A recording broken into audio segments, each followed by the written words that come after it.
In just 58 minutes, Eala completely smashes Coco Gauff, and the crowd goes crazy. No one anticipated it. Not the fans, not the analysts, not even Gauff. The energy was different from the first serve. Electric, colder, and sharper. Eala was more than just a tennis player. She had a message to convey. Each blast was like a razor slicing through the air. Fire responded to every return. Gauff's confidence gradually eroded as her rhythm broke. With each rally, the audience rose. A shout replaced the disbelief. And silence gave way to commotion when the last ball crossed the finish line. The past had just been altered. Beneath that 58-minute masterpiece, however, is a tale of rivalry, pressure, and covert retaliation that nobody anticipated. Because supremacy isn't always about power. The goal is to disprove everyone. There was silence prior to the eruption. Just before the game started, there was an odd, unsettling silence throughout the arena. Silence that seems to be a warning. Everyone was familiar with Coco Gauff, the youthful prodigy who took the world by storm, a Grand Slam winner, and a representation of the sport's future. Alex Eala was standing on the other side of the net. Calm, collected, underappreciated by many and unknown to others. She did not make headlines. She wasn't the most popular. However, she was the unanticipated storm. I had been quietly constructing something for months. She spent late nights watching match tapes, endured long training in the sweltering sun, and overcame times of doubt. Her home country is the Philippines, where tennis is a passion rather than a promise. Every setback feels personal, and every success feels like a revolt. Eala had been informed from the start that players from her region of the world don't succeed. Too small a stage, too far away, too few resources. However, she didn't want to rise to the top and disprove them. She felt she belonged there, which is why she wanted it. She now stood opposite from the lady who represented everything she was told she couldn't be on this court, under the dazzling lights.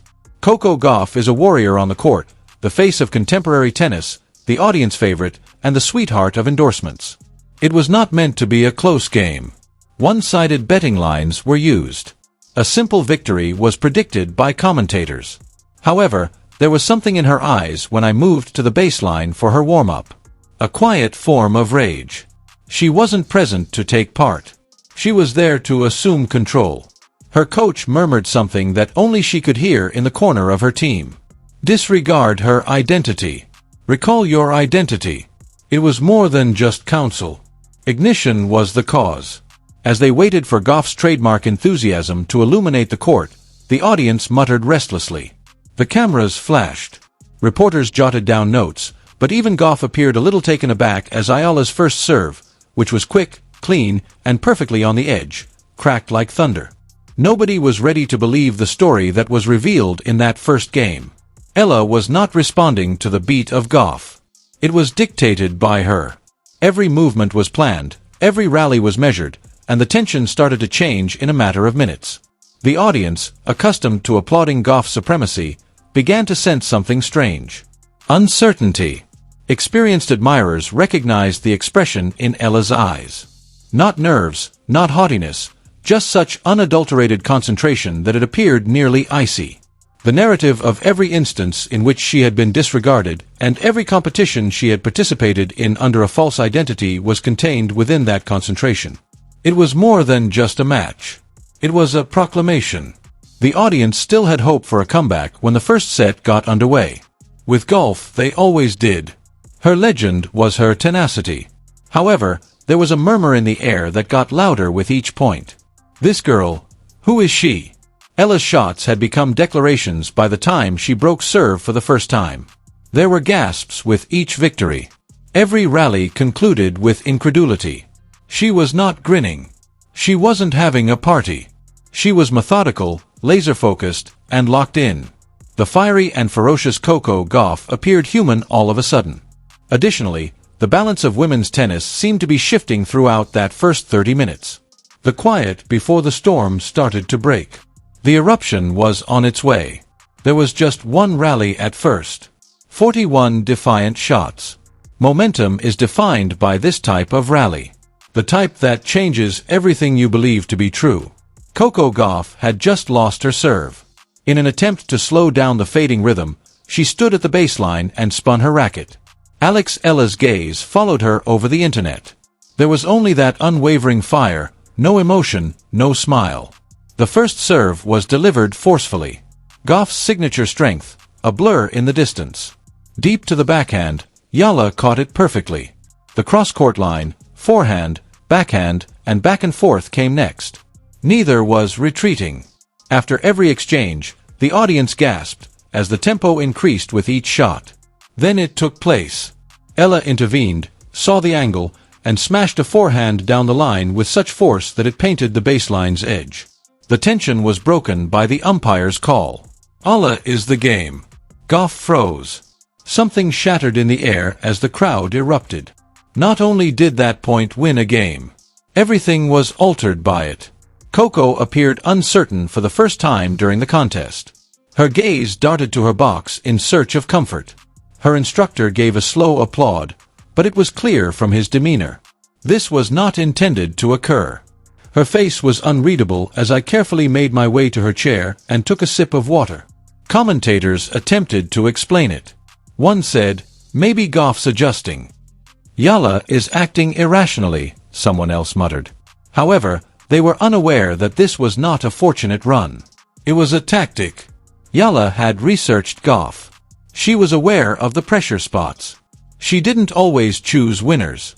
She waited until Gauff had little room to breathe, making mistakes and tightening the angles. Mostly there for Gauff, the audience started to get agitated. When Eala's winners struck clean, there were gasps, murmurs, and even cautious applause. A quick exchange at 4-1 in the first set completely altered the mood. Gauff yelled in exasperation after missing a standard backhand and slammed the ball against the net post. The arena grew silent when the umpire issued a warning. Eala remained silent. She simply moved to the baseline after turning away and adjusting her wristband.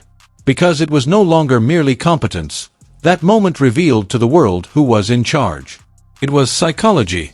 Gauff's facial expressions all contributed to Eala's serenity. Alex grew colder the more Coco attempted to energize herself.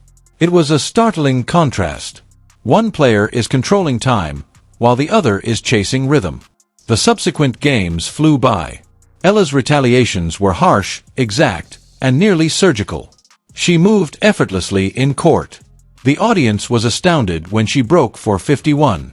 People began using their phones to record what appeared to be history happening in real time. "Is this actually taking place?" Near the first row, a fan yelled.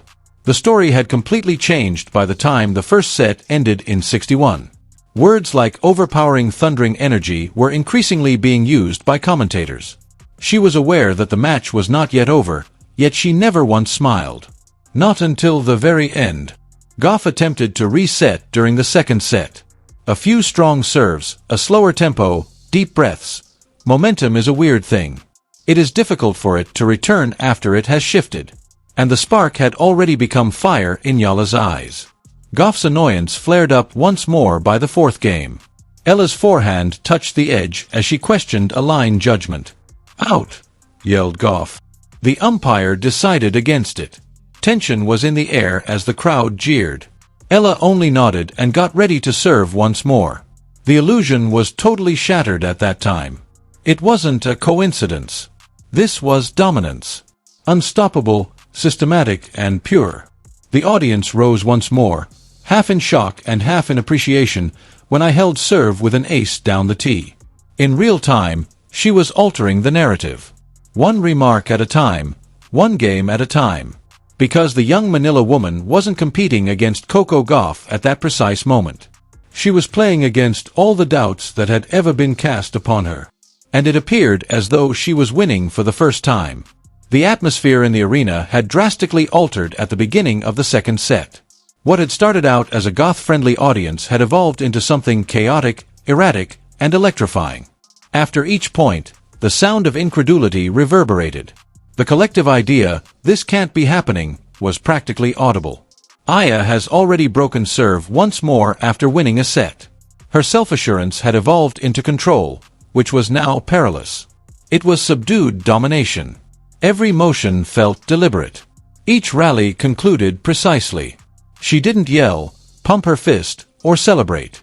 She just strolled back to the baseline after turning and adjusting her cap. The crowd erupted even louder because of the calmness and silence. After a rare victory, Coco Gauff finally roared at 2-0. In an attempt to capitalize on the commotion, she waved her hands in the direction of the stands. The crowd reacted with enthusiasm, chants, and cheers. Eala didn't flinch even though it seemed like the tide would flip for a brief while. She pulled Gauff off the court, served wide, and ended with a clean forehand into the open space on the very next point. 9 seconds passed during the rally. The audience let out a gasp. Then one portion of the upper rows began to chant, albeit softly at first. Eala. At the stands, it became louder and realized she was no longer the only person in the crowd. That after each point lost, it slumps. Eala responded with something sharper, quicker, and crueler each time she attempted to rally. In the middle of the game, social media started to buzz. Videos of Gauff's failed backhands and Eala's accurate forehands were widely shared on TikTok and X. This girl, who is she? One tweet was read. Another Eala is acting as though she has something to prove. She's demonstrating it, wow. Eala's Gauff was in style by the middle of the second set. This is one of the most dominant performances we've seen against Coco Gauff in years, shocked commentators muttered throughout the broadcast. Tension was no longer limited to the court. It was worldwide. Gauff double faulted at 4-1. She tossed back her head, clearly frustrated, as the crowd moaned. Eala served again after calmly bouncing the ball 3 times. One more brilliant one. The crowd erupted. Cameras swept across people's faces. Some were shocked, some were applauding. Eala's crew remained silent in the player box, watching her every move with their hands folded. They were aware of what was about to happen. The last game comes next. Coco Gauff is serving to keep the game going. Shouting her name and pleading for a miracle, the crowd stood up. However, miracles don't happen on demand. Eala made a brutal comeback. Heavy, deep, relentless. Coco engaged in combat. A mistake. Point of match. Quiet. The serve arrived. In the center of the box. Eala's forehand tore over the court. A mix of color and sound. The line was cut by the ball. Excellent. Set and match for the game. Eala. The words reverberated. Time appeared to pause for a moment. An eruption followed. The stadium as a whole roared.